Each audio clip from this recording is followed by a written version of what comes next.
Voilà, donc l'enregistrement a commencé. Donc, je vais réserver cette séance pour faire des résumés par rapport à la partie d'actualité qui est en relation avec les préférences du consommateur. S'il vous plaît, si vous avez des interventions ou bien des remarques, vous pouvez intervenir à tout moment. Sinon, merci de garder vos microphones fermés. Donc, ce qu'on va essayer de voir ici, nous allons parler initialement de la notion de l'utilité. Donc, il faut savoir que l'utilité est une mesure de niveau de satisfaction.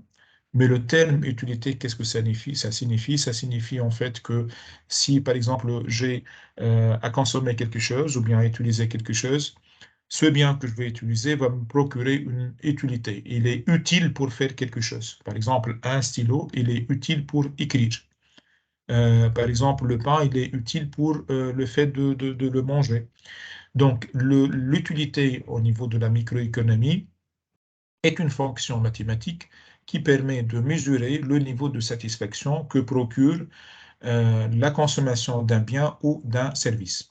Il faut savoir que la consommation d'un bien d'un bien, en quelque sorte, me permet d'avoir ce niveau de satisfaction, mais le fait de ne pas consommer me permet d'avoir un niveau de satisfaction qui est égal à zéro. Cette satisfaction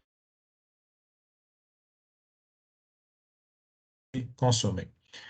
Plus j'augmente la consommation, plus j'aurai un niveau de satisfaction élevé, mais cette augmentation ne peut pas se faire d'une façon indéfinie.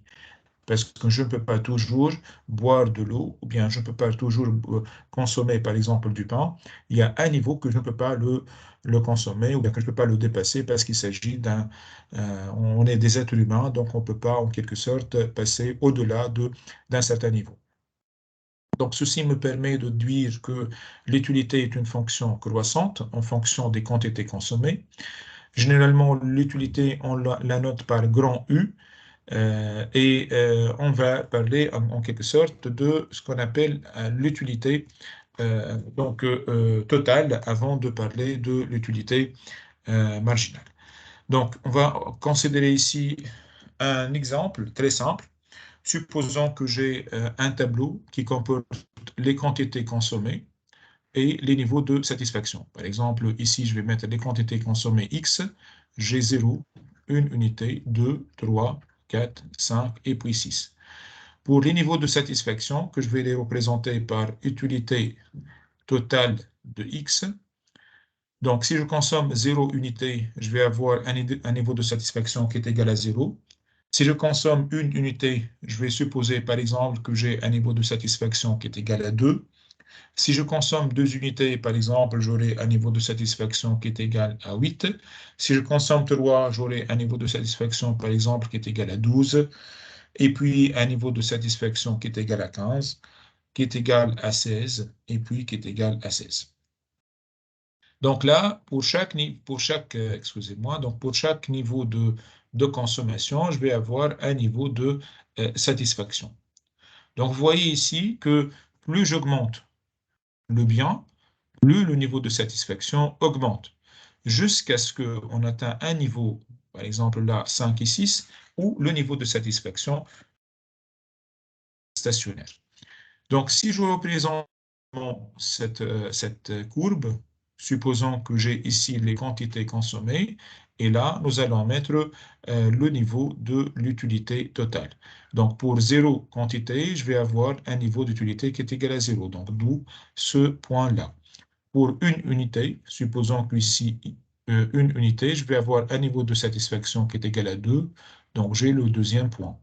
Pour un niveau d'utilité qui est égal à 2, un niveau de consommation plutôt qui est égal à 2, j'aurai par exemple un niveau de satisfaction qui est égal à 8. Supposons que c'est 8. Et puis pour 3, je vais avoir un niveau de satisfaction qui est égal à 3. Pour 4, je vais avoir un niveau de satisfaction qui est égal à 15.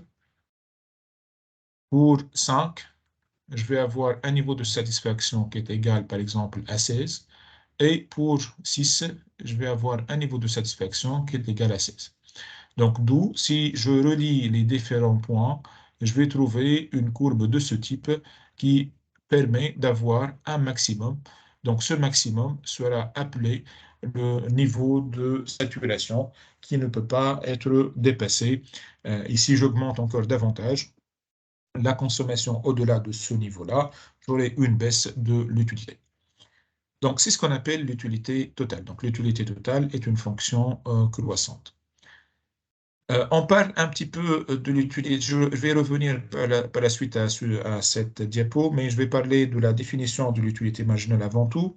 Donc, l'utilité marginale, en fait, qu'est-ce que c'est? C'est une utilité qui va mesurer le niveau de satisfaction de la dernière unité consommée. Je prends un exemple. Si je consomme, par exemple, 2 unités, je vais utiliser toujours le même exemple. J'ai 8, un niveau d'utilité qui est égal à 8. Donc là, j'ai le niveau d'utilité et là, j'ai le niveau de bien consommé. Si je consomme 3, le niveau de satisfaction passe à 12. Vous constatez que là, j'ai augmenté la consommation, donc delta X est égal à une unité, et cette augmentation de la variation, cette augmentation de la quantité m'a procuré un niveau de satisfaction totale, une variation de satisfaction totale qui est égale à 12 moins 8, qui est égale à 4. Donc, l'utilité marginale, en fait, c'est le niveau d'utilité ou bien le niveau additionnel de satisfaction qui résulte du niveau de consommation supplémentaire d'une unité. Donc, si j'ai en quelque sorte deux biens, ou bien si j'ai des biens qui sont indivisibles, la variation, ou bien l'utilité marginale que nous allons la noter U, l'utilité marginale de XY, est égale à l'utilité totale de X moins l'utilité totale de X moins 2. Je prends un exemple. Si par exemple j'ai X qui est égal à 3, je vais avoir utilité marginale de X 3 est égal à utilité totale de x qui est égal à 3 moins utilité totale de x qui est égal à 2. Donc toujours, je retranche le niveau de satisfaction, ou bien je retranche la différence des niveaux de satisfaction si j'augmente d'une unité supplémentaire la consommation donnée. Donc là, c'est lorsque j'ai des biens qui sont indivisibles. Qu'est-ce que ça veut dire des biens indivisibles? Ce sont des biens que je consomme en unités. Par exemple, lorsque j'achète du pain, j'achète une unité de baguette, ou bien 2, ou bien 3. Je ne peux pas acheter, par exemple, demi unités de pain. Ou bien lorsque, par exemple, je vais acheter une bouteille d'eau, je ne peux pas acheter la moitié. Je peux acheter la moitié de bouteille de gaz. Donc, ce sont des biens qui sont indivisibles. Par contre, les biens divisibles, ce sont des biens qui sont achetés avec des quantités mesurables, par exemple, ou bien pesées. Je peux, par exemple, acheter 1 kg de pommes de terre ou bien 1,5 kg de pommes de terre. Je peux acheter 1,25 kg. Donc, tout ça, ce sont des biens qui sont divisibles. Pour les biens divisibles, la fonction d'utilité ou bien d'utilité marginale est calculée par la dérivée de l'utilité totale lorsque x varie. Donc l'utilité marginale, c'est d de utilité totale de x par rapport à d de x. Est-ce que c'est clair jusqu'à présent? Monsieur, juste ما فهمتش l'équation تاع les biens indivisibles كيف Les biens نعمل شنو divisibles. مسيو سامحني Bien, pour les بربي. biens, oui, وي تفضل. خاطر توا اني ونور وفما زميلتنا اخرى خلطنا مؤخر معنا ما لقيناش اللين en fait معناتها صارت une certaine confusion sur le lien donc on est en retard ما نعرفش si vous permettez معنا نعاودوا من الاول ما نعرفش حتى de passage هكا ولا L'eau, c'est pas évident parce qu'on a déjà avancé. Monsieur, puis-je savoir pourquoi on est sur Teams d'ailleurs ou مش على plateforme? Ah oui, vous pouvez. الكيستيون هذه وليدي علاش vous voulez avoir معناتها une l'enregistrement réponse. شنو الفرق بين انك تكون على تيمز ولا تكون هنا ولا تكون على بيج بلو؟ بيج بلو بوت نلقى الانريجسترمون فاسيلمون والحق ما عنديش اكسبيريونس مع تيمز اول مره ذاك علاش دخلت بعضي معناها باش وصلت C'est la دخلت deuxième fois. C'est la deuxième séance. C'est pas la première séance. C'est la deuxième séance. C'est pas la première, c'est la deuxième. Premièrement. Deuxièmement, les enregistrements sont systématiquement déposés sur la plateforme à la fin de chaque séance. Donc, une fois que je termine la séance, je dépose des enregistrements sur la plateforme. Vous pouvez vérifier ça, vos collègues aussi peuvent vérifier ça. La dernière séance, vous avez déjà l'enregistrement. Et non seulement l'enregistrement de votre groupe, mais aussi l'enregistrement de l'autre groupe, des deux groupes à la fois. Parce que si je vais utiliser Big Blue, vous n'allez pas avoir l'accès aux deux enregistrements. Vous allez avoir accès seulement à l'enregistrement de votre groupe. Troisième argument, c'est lorsque on a une séance, par exemple, d'1h30, vous n'allez pas regarder, lorsque vous allez passer par l'enregistrement, vous n'allez pas regarder 1h30, vous allez regarder simplement les passages importants. Donc, derrière cette séance-là, je fais un petit montage pour supprimer tout ce qui est diché, en particulier ce qu'on est en train de faire maintenant, ce ne figurera pas au niveau de l'enregistrement. Donc, tous ces arguments-là m'obligent ou bien m'invitent à utiliser Teams parce que le produit final de Big Blue est un produit brut et non pas un produit traité. Voilà.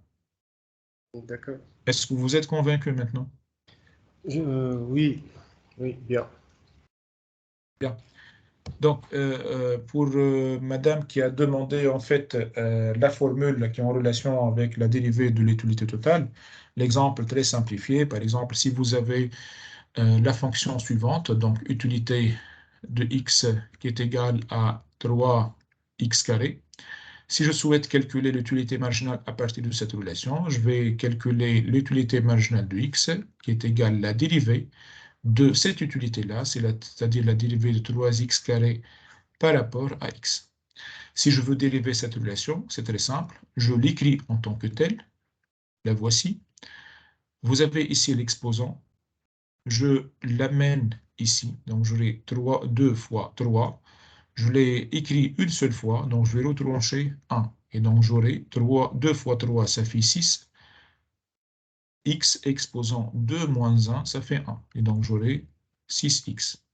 Est-ce que c'est clair, mademoiselle? Oui, monsieur, merci. Je vous en prie. Donc, quand est-ce que vous utilisez cette formule? C'est lorsque vous avez des biens qui sont divisibles. Lorsque vous avez des biens indivisibles, vous utilisez l'autre formule, c'est-à-dire utilité totale moins utilité totale de la quantité précédente.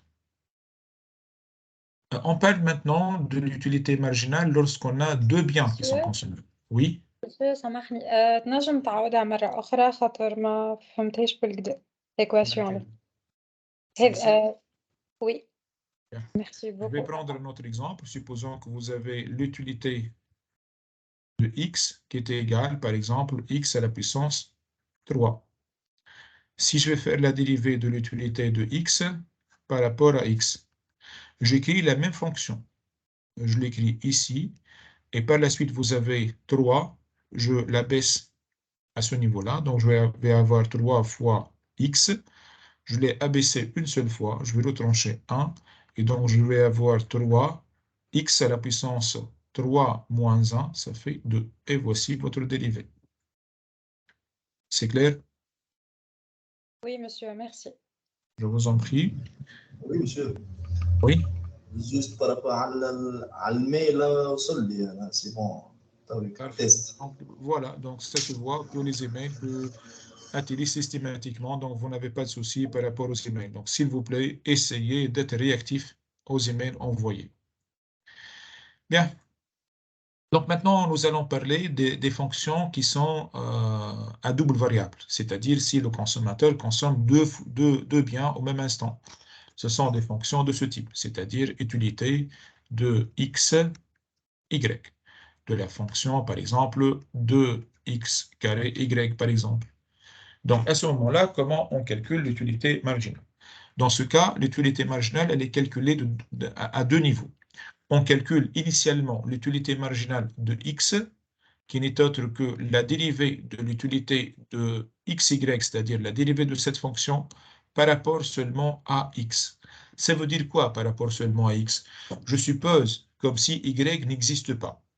À ce niveau-là, je vais réécrire la fonction de x carré y. J'abaisse le 2 ici, De la même façon, j'aurai 2 fois 2, ça fait 4. X à la puissance 2 moins 1. Et je garde Y, je ne la touche pas. J'aurai donc la relation 4x, Y. Est-ce que c'est clair? Je prends un autre exemple. Supposons que vous avez la fonction, par exemple, donc je vais l'écrire ici, 2x32 fois y. Donc, comment on fait pour dériver? C'est très simple. Donc, j'écris toujours la même fonction, 2x à la puissance 32y. Je fais descendre 32 ici, fois 2. Je l'ai descendu combien de fois? Une seule fois, donc je tranche 1.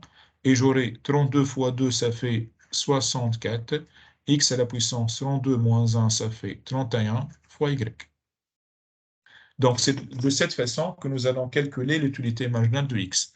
Sa signification, en fait, qu'est-ce que ça signifie? Ça signifie que si j'augmente une unité de x, tout en gardant la consommation de y est constante, l'utilité marginale augmente de la valeur de l'utilité marginale, c'est-à-dire de 4xy.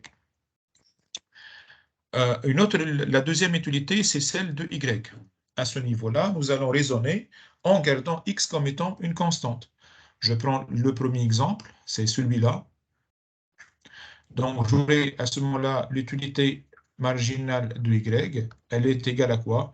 Elle est égale à la dérivée de 2x carré y par rapport à y. J'écris la même fonction, 2x carré y. Qu'est-ce que j'ai ici? Quel est l'exposant qui est là? L'exposant, il est 1. Okay? Je fais descendre 1 ici, donc 1 fois 2. Je l'ai descendu une seule fois, donc c'est moins 1. Du coup, j'aurai 2x carré. Y à la puissance 1 moins 1, ça donne 0. Et donc, du coup, ma fonction, c'est 2x carré y. Dans l'autre cas, dans ce cas-là, de 2x à la puissance 32y, donc j'aurai toujours, j'écris la même formule, 2x à la puissance 32y. On complique un petit peu les choses, allez. Donc, on va mettre ici y carré, et donc y carré. Donc, je vais descendre le 2 ici. Donc, j'aurai 2 fois 2, donc ça fait 4. 4 fois x à la puissance 32. Y exposant combien? 1. Exposant 1. Pourquoi? Parce que j'ai 2 moins 1, Voilà. ça donne 1. On est d'accord? Donc, c'est ce qu'on appelle l'utilité marginale. Donc, toujours, on procède de la même façon, sachant qu'au niveau de la plateforme, on vous a donné, juste au niveau de la fin de la page, vous avez un tableau qui regroupe plusieurs fonctions d'utilité, plusieurs fonctions de dérivées partielles et de la façon selon laquelle nous pouvons les calculer. Vous pouvez évidemment les consulter. Donc, Monsieur, oui, عندي سؤال. pardon. Monsieur, Oui. في 2x carré y puissance 0. عندنا اي رقم معناتها بويسون 0 يتيقال 1 ما تبقاش y. Absolument, absolument, oui. Ah oui, D'accord. oui, vous avez raison. Headi 1, Headi 1. Vous avez raison, Headi 1. Donc, ça donne 2x carré. Merci, monsieur. Oui, mademoiselle. Pardon. monsieur, merci. Même remarque. Pareil, chef. Merci à vous aussi. Merci à vous aussi. Je suis désolé pour cette erreur. Donc, on va essayer maintenant de... Déjà, on a fait ça. C'est pas la peine de faire. J'ai pris le même exemple. Donc, déterminer l'utilité marginale de x et de y. On fait la dérivée partielle. Ça a été fait au niveau de l'exemple. On va parler maintenant des courbes d'indifférence. Selon vous, qu'est-ce que ça veut dire être indifférent? Comment peut-on définir l'indifférence?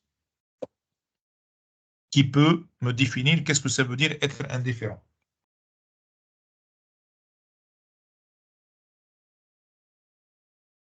Oui? Oui, je vous Les écoute. mêmes caractéristiques. Les mêmes caractéristiques. Ou bien? Être indifférent, c'est ne pas prendre en compte les variations. Non. Aucun sentiment d'être Aucun indifférent. sentiment. Aucun sentiment. Aucun intérêt particulier, plutôt. Aucun intérêt particulier. En fait, lorsqu'on parle de la différence, on est indifférent par rapport, réellement par rapport à la consommation des biens, bien par rapport à deux paniers. Je prends un exemple. Si on vous pose la question, est-ce que vous souhaitez consommer du thé ou du café?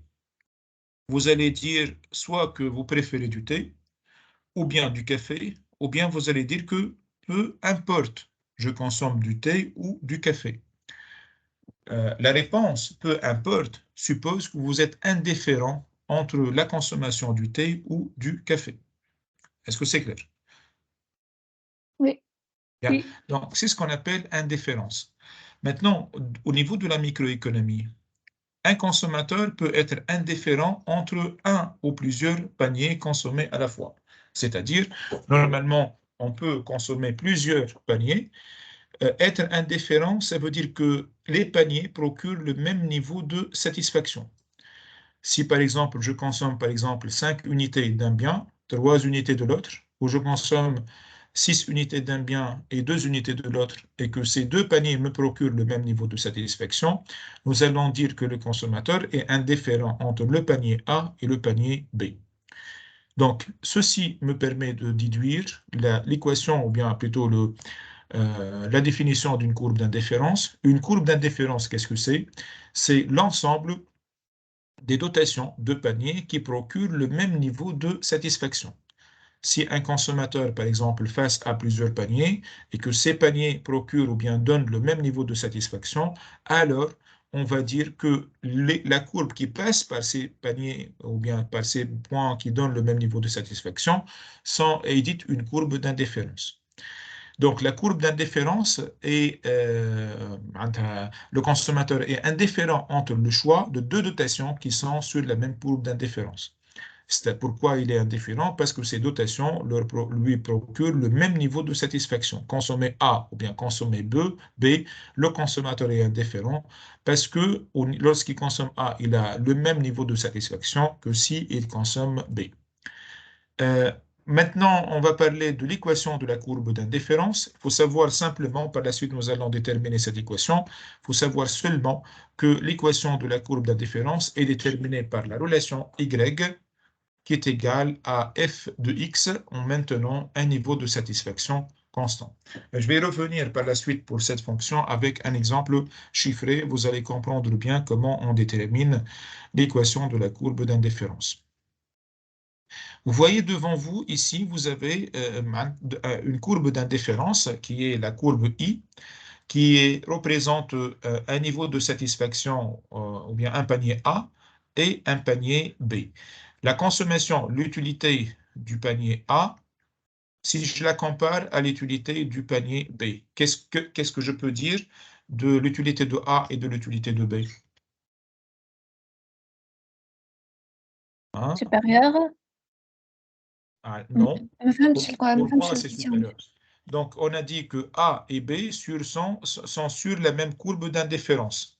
On a l'utilité de A qui est égale, plutôt l'utilité de A et à comparer par rapport à l'utilité de B. Qu'est-ce qu'on peut dire entre ces deux utilités? Est-ce que l'utilité de A est supérieure à l'utilité de B, ou l'utilité de B est supérieure à celle de A, ou bien il y a une égalité? Égalité. Il y a une égalité, c'est très bien. Pourquoi il y a une égalité? Parce que le panier A et le panier B sont représentés sur la même courbe d'indifférence. Si vous avez un bien, ou bien si vous avez des paniers qui sont sur la même courbe d'indifférence, ces paniers auront le même niveau de satisfaction. On est d'accord? Par contre, si je prends une autre courbe d'indifférence qui est supérieure à la courbe initiale, c'est-à-dire, par exemple, si je compare avec un panier C qui est à ce niveau-là. Donc, si je compare l'utilité de C par rapport à l'utilité de A, qu'est-ce qu'on peut dire? C est supérieur à A. Donc, l'utilité de C est supérieure à l'utilité de A. Ceci me permet de déduire que si j'augmente le niveau de satisfaction, bien si je passe d'un niveau d'indifférence I1 vers le niveau d'indifférence I2, le consommateur préfère être, par exemple, sur I2 que être sur I1. Donc, plus on s'éloigne de l'origine, plus on aura un niveau de satisfaction, plus le consommateur souhaite en quelque sorte être sur la courbe d'indifférence la plus éloignée de l'origine. Maintenant, nous allons essayer d'utiliser la fonction utilité de 2x carré y pour déterminer l'équation de la courbe d'indifférence de niveau U égale à 100. Donc, dans ce type d'exercice, ce sont des questions qui sont systématiquement posées le jour de l'examen. On peut toujours trouver des exercices de ce type qui vont vous demander à chaque fois de déterminer l'équation de la courbe d'indifférence. Dans ce cas, comment on fait? C'est très simple. Nous allons écrire la chose suivante, que vous avez U qui est égal à 2x carré y. Je vais remplacer U par sa valeur. Donc, j'aurai U égal à 100, qui est égal à 2x carré y. Donc, du coup, je peux écrire y est égal à 100 sur 2x carré. Ce n'est autre que 50 sur x carré, avec évidemment x est différent de 0. Donc, ce qu'on a déterminé ici représente ce qu'on appelle l'équation de la courbe d'indifférence. Est-ce que c'est clair concernant la méthode de détermination de l'équation de la courbe d'indifférence? Vous mettez toujours le niveau de satisfaction donné et vous exprimez y en fonction de x. C'est clair? Je prends un autre exemple, si vous souhaitez. Oui. Supposons que j'ai la relation suivante, 3, disons, x carré, y carré. Et vous avez un niveau d'utilité qui est égal, par exemple, U est égal à 300. Dans ce cas, je vais écrire 300 égale à 3x carré, y carré.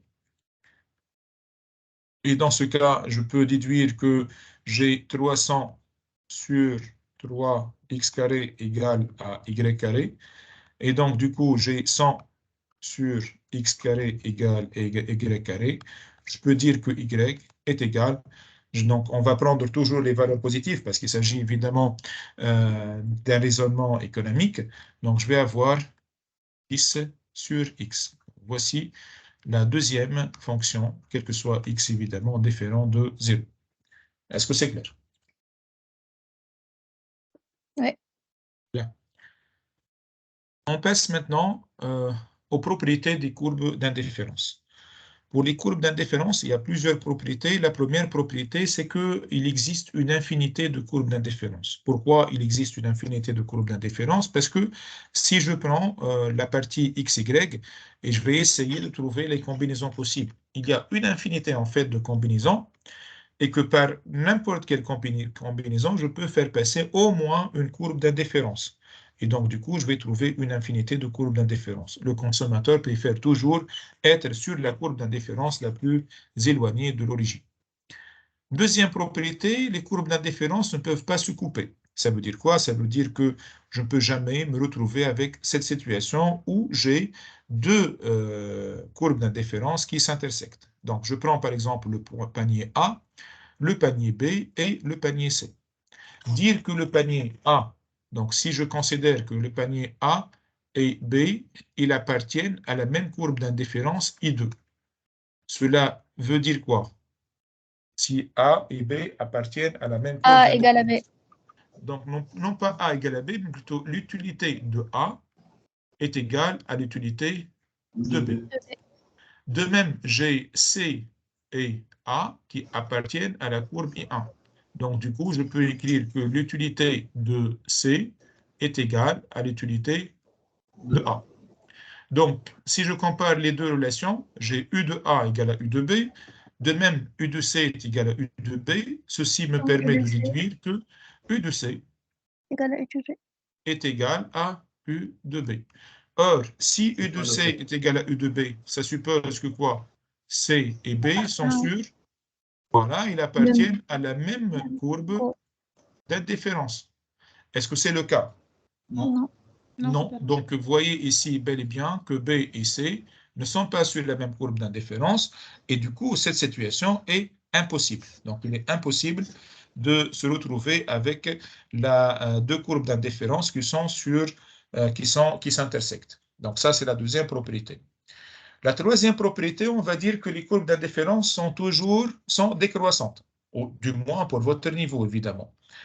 Pourquoi? Parce que vous voyez qu'ici, au niveau du panier A, vous avez des priorités, plutôt vous avez un panier avec des dotations qui sont égales à 7 du panier X, du panier Y, et 7 du bien X. Pour le panier B, j'ai 10 pour Y et 10 pour X.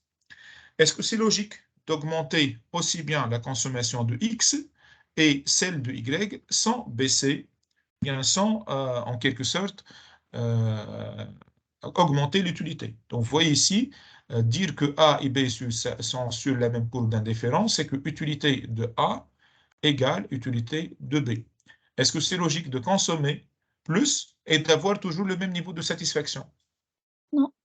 Non. Donc, cette situation est impossible. Donc, il est impossible de trouver des courbes d'indifférence qui sont croissantes. Donc, du coup, les courbes d'indifférence sont toujours décroissantes. Pour montrer que la... Oui. Oui. Monsieur, donc, les courbes d'indifférence sont toujours croissantes, مش décroissantes. Elles sont toujours décroissantes. monsieur كيف احنا تو كنا نحكوا انه الساتيسفاكسيون معناها كل ما تزيد الكونسوماسيون كل ما تزيد الساتيسفاكسيون donc normalement croissante. Lorsque on parle de la situation, on a des courbes d'indifférence. On est d'accord? On n'a pas l'utilité. Pour l'utilité, lorsqu'on consomme plus, on a plus de satisfaction. La courbe d'utilité est croissante. La courbe d'indifférence, c'est l'ensemble des combinaisons qui procurent le même niveau de satisfaction. Pour les courbes d'indifférence sont toujours décroissantes. On a pris un contre-exemple où on a une courbe d'indifférence qui est croissante et on a montré que c'est impossible. Pourquoi? Parce que entre le panier A et le panier B, il y a une augmentation des deux quantités ou bien des deux biens à consommer, mais on est toujours sur la même courbe d'indifférence, ce qui est absurde. C'est clair? C'est clair. Maintenant, lorsqu'on vous demande de déterminer si la courbe d'indifférence est croissante ou décroissante, vous devez obligatoirement passer par la dérivée de l'équation de la courbe d'indifférence. C'est-à-dire, vous déterminez l'équation de la courbe d'indifférence, vous faites la dérivée, vous montrez que la dérivée est inférieure à 0, et donc du coup, si la dérivée est inférieure à 0, vous allez dire que la courbe est décroissante. On prendra un exemple pour montrer ce point-là. Voici l'exemple. Vous avez la fonction utilité de xy qui est égale à 2x carré y.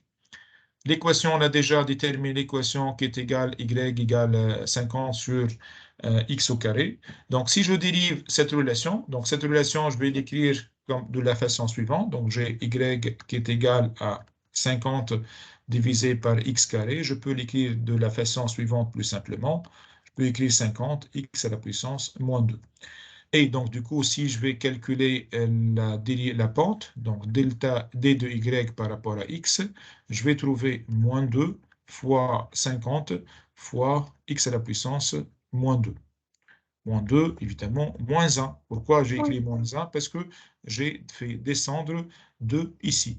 Donc, j'aurai moins 100 x à la puissance moins 3 qui est inférieur à 0. Et donc, on peut déduire que, notre courbe d'indifférence est décroissante. Est-ce que c'est clair? Oui. C'est bon? Pour moi. Bien. La quatrième propriété, les courbes d'indifférence sont convexes. Dire qu'une courbe est convexe, ça veut dire qu'elle a cette forme. D'accord? Une courbe est concave est une courbe qui a la forme suivante.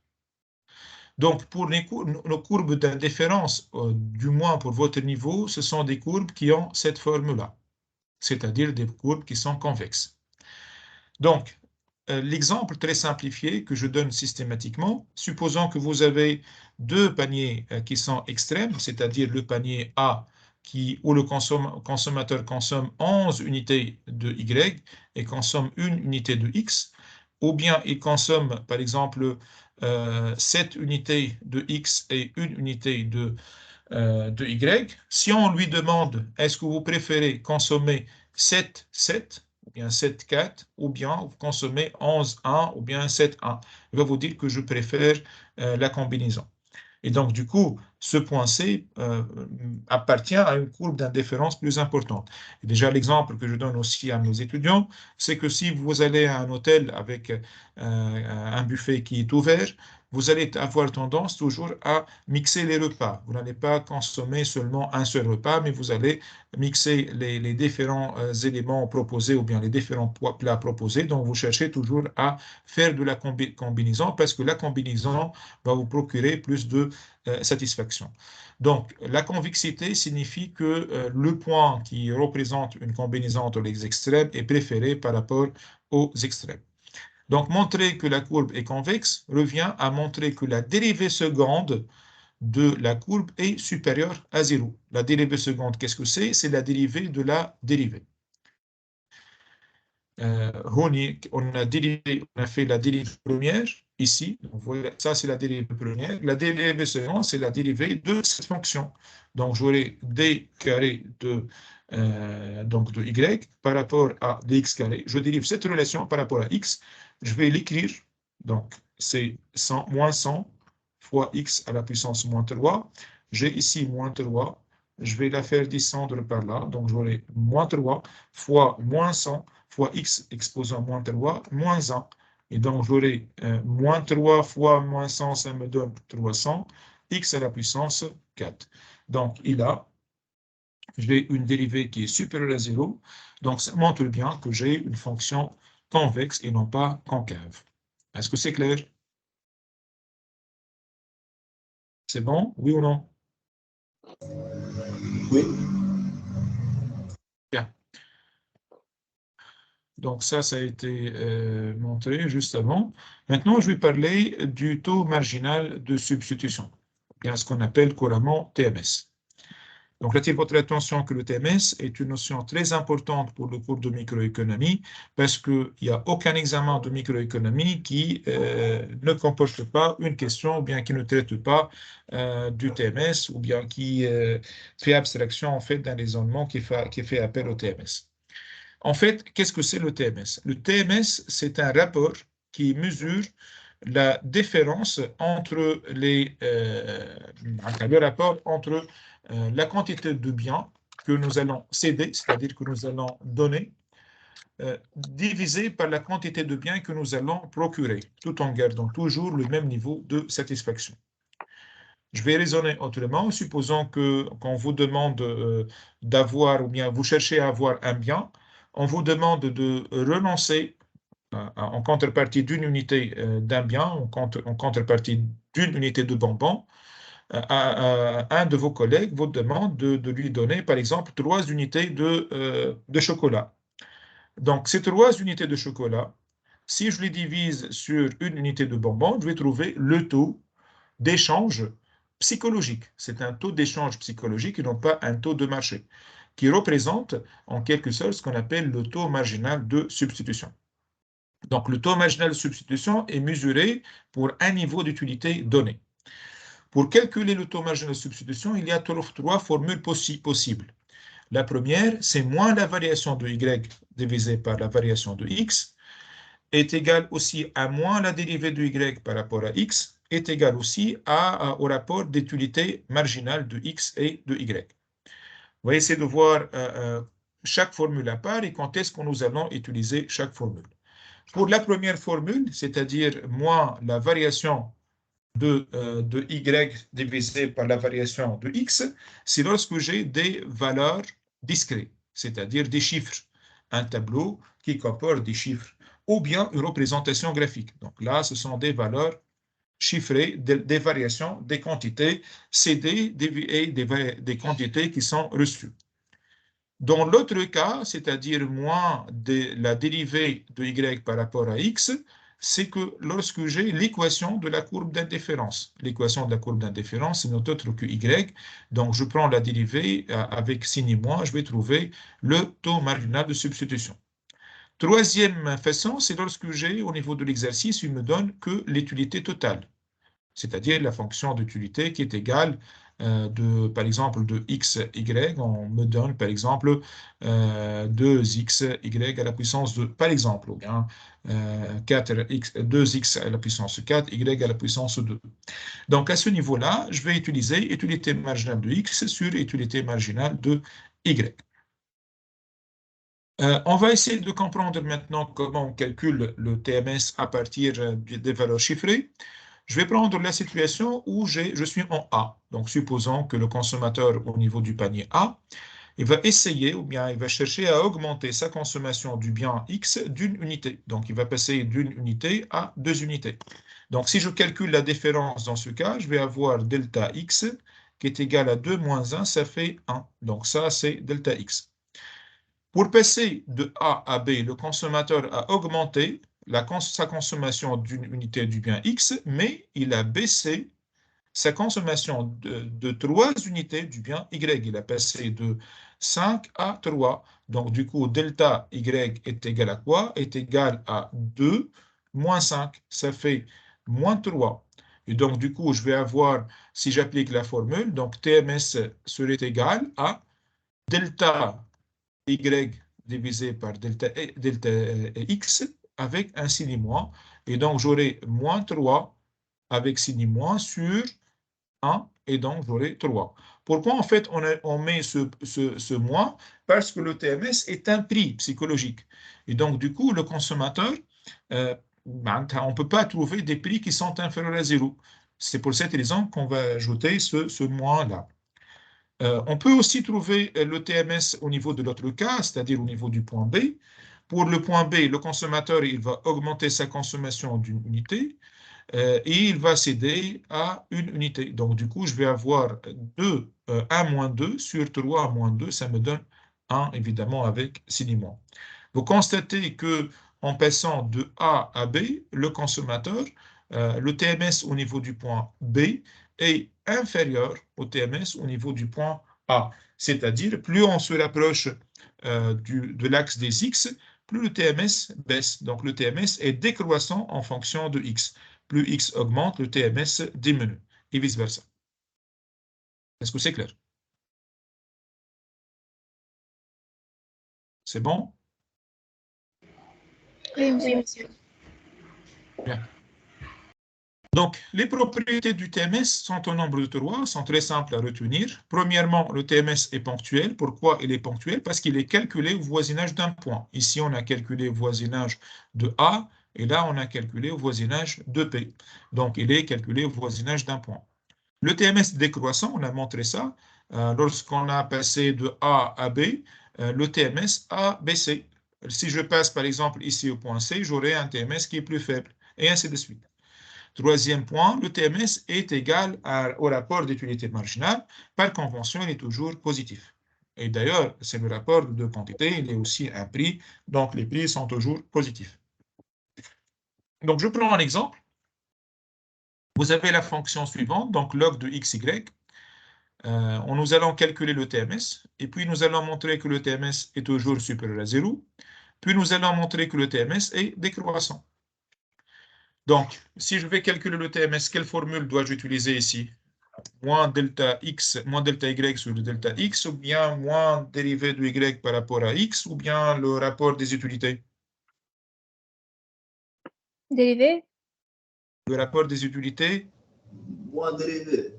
Dérivé. Rapport Non, on n'a des pas la fonction. utilités. Rapport On des n'a utilités. pas.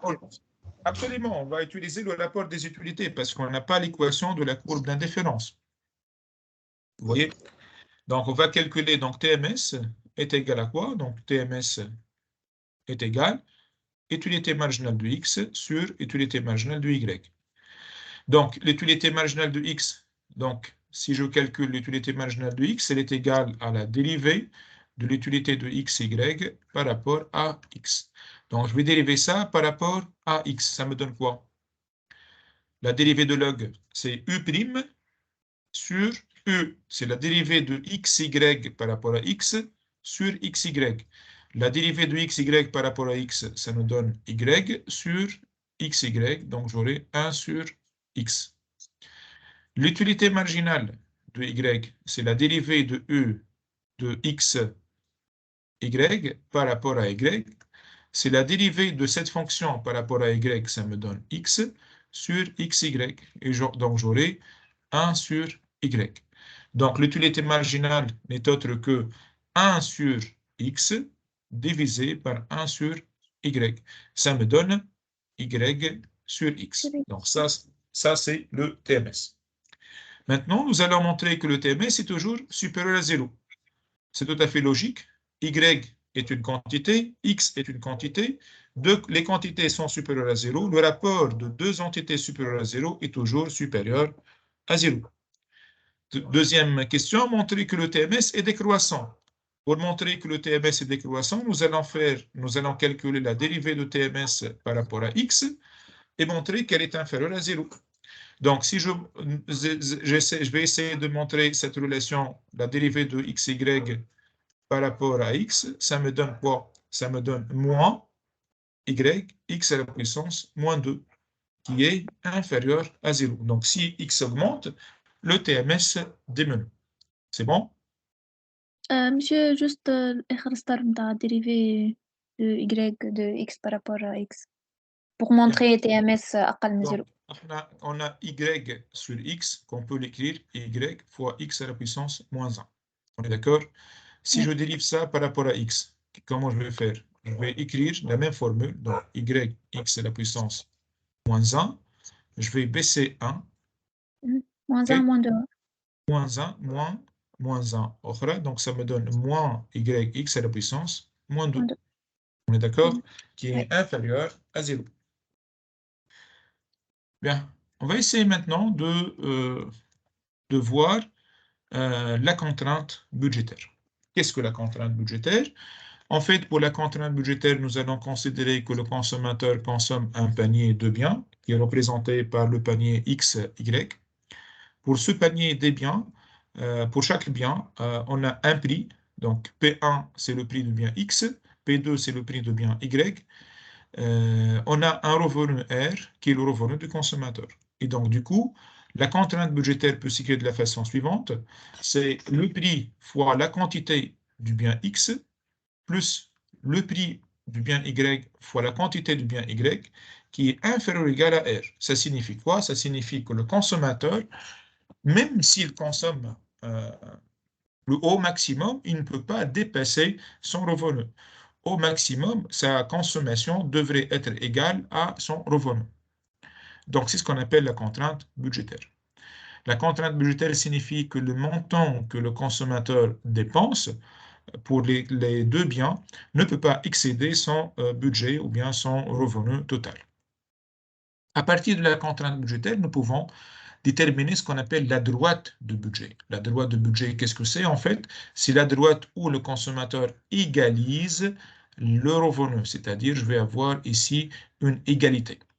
À partir de cette égalité, je peux déterminer l'équation de la courbe ou bien l'équation de la droite de budget qui est égale à Y, R sur P2 moins P1 sur P2X. Comment je vais passer de là à ici?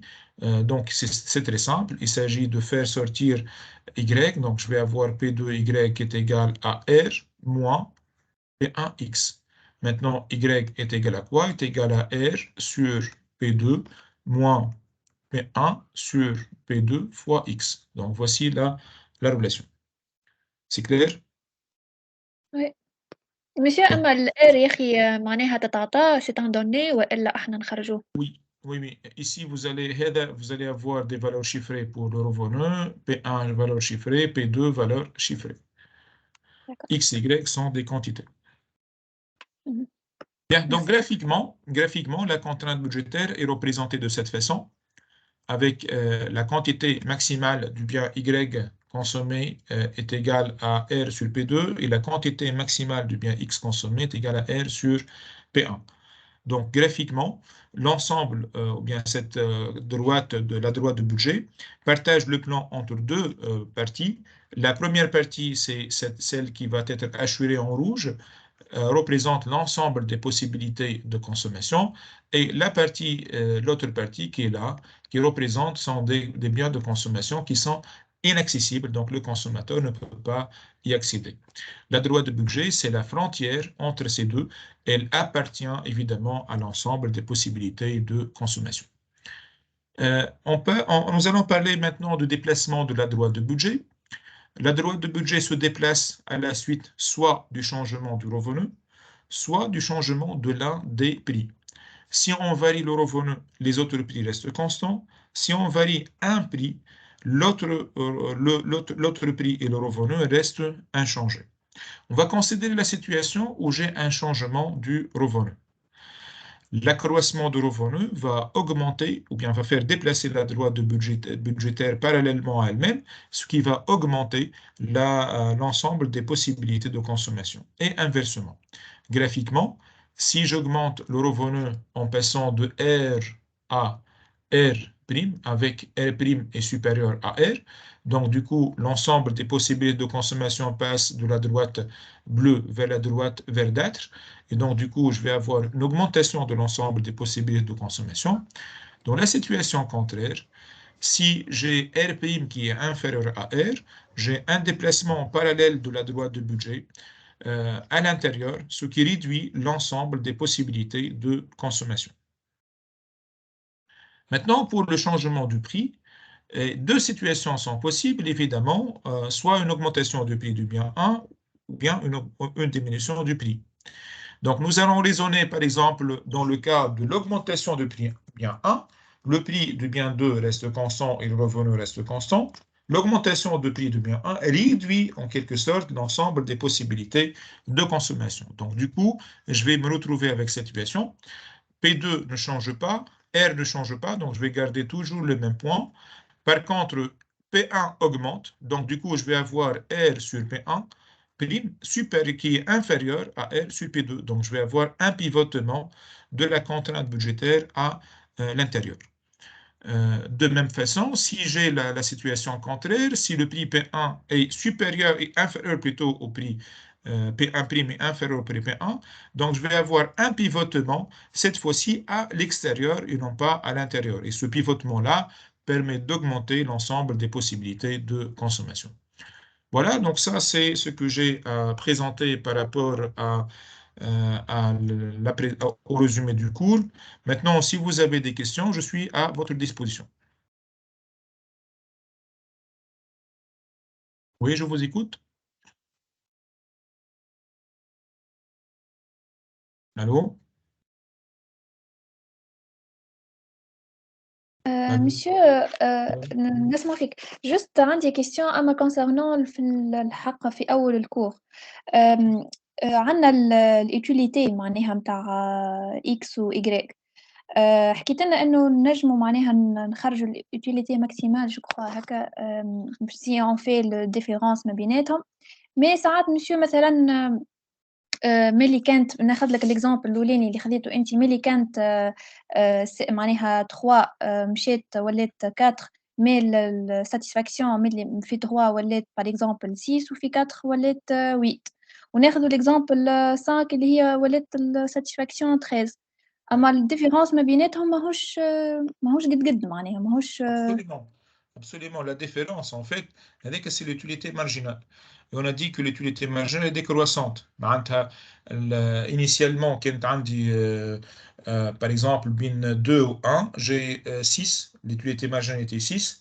Bin 3 ou 2, l'utilité marginale a passé à 4. Donc, plus j'augmente la quantité, plus l'utilité marginale baisse. Donc, plus l'écart entre les utilités totales devient plus faible. إيه باهي كيفاه أنا مالا نجم خاطر سي جي معناها فهمت بالباهي نجمو نحدو البوان اللي من بعدها بارابور لي دو بوان اللي قبلهم. لا لازم تعرف سواء l'utilité marginale soit l'utilité totale. En d'autres termes, on devrait comprendre la chose de la façon suivante. C'est que pour un consommateur, lorsqu'il veut consommer un bien, il préfère ou bien il donne plus de satisfaction à la première unité consommée. La deuxième va lui procurer une satisfaction, mais qui est plus faible qu'à la première, et ainsi de suite. Plus on augmente la consommation, plus on aura des niveaux de satisfaction, ça c'est sûr, mais qui sont plus faibles que les autres. Jusqu'à ce que, lorsqu'on augmente le niveau lorsqu'on augmente la consommation, on peut tomber avec carrément, au lieu d'une utilité, des utilités. Une utilité inférieure à zéro, une utilité marginale inférieure à zéro. Vous voyez? D'accord, فهمتك monsieur. Merci beaucoup. Je vous en prie. Est-ce que vous avez d'autres questions? Oui? Est-ce que vous avez d'autres questions? Les autres? Bien, donc si vous n'avez pas de Monsieur, questions, oui? s'il vous Oui, plaît. les deux diapos الأخرانيين يعني ما حسيتش بروحي فهمتهم بالكدا، كانت نجم تعاودهم لنا. les deux derniers diapos, Oui, merci. ici et là, c'est bien ça? Oui, exactement ça. Bien. Donc, ici, on parle des changements de prix. Donc, supposons que vous avez un prix quelconque et une quantité et un revenu quelconque. Supposons que le revenu est égal à 100, on va prendre des valeurs chiffrées, et le prix, par exemple, P2 égale à 1 et P1 égale à 1. Donc, j'aurai normalement, initialement, à ce niveau-là, j'ai 100 sur 1, ça donne 100. De l'autre côté, 100 sur 1, ça me donne aussi 100. Donc, ici, 100 et 100. Maintenant, si le prix P1 augmente, il passe à 2. Donc, j'aurai 2 qui est supérieur à 1. Et donc, du coup, ici, j'aurai 100 sur 1 qui ne change pas. J'aurai toujours 100 parce que P2 ne change pas. De l'autre côté, je vais avoir 100, non pas sur 1, mais plutôt sur 2. Donc, j'aurai 100 sur 2, ça fait 50. Et donc, du coup, la contrainte pivote dans ce sens. C'est clair? Oui, monsieur. Bien. L'autre côté, ou bien l'autre raisonnement, c'est dans l'autre sens. On raisonne ici, par exemple, lorsque j'ai donc toujours ici 100. Ici, j'ai 100 sur 2, ça fait 50. Et là, 100 sur 1, ça fait 100. Donc, je déplace dans l'autre sens. Ici, j'ai une baisse du prix. Donc, dans la situation initiale, j'ai une augmentation du prix. Une augmentation du prix réduit l'ensemble des possibilités de consommation. Une baisse du prix augmente la possibilité de consommation. C'est clair? Oui, monsieur, merci. Je vous en prie. D'autres questions? Est-ce que vous avez d'autres questions?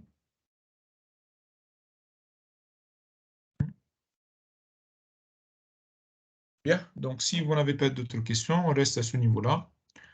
L'enregistrement vous sera communiqué. Vous le retrouvez évidemment au niveau de l'emplacement des enregistrements et aussi vous pouvez le consulter par email. Je vais vous informer dès qu'il sera disponible. Merci pour votre attention et on reste en contact via la plateforme. N'hésitez jamais à poser des questions et n'hésitez jamais à intervenir sur la plateforme. Merci. Merci beaucoup, monsieur. Je vous en prie. Merci, monsieur. Merci. Merci.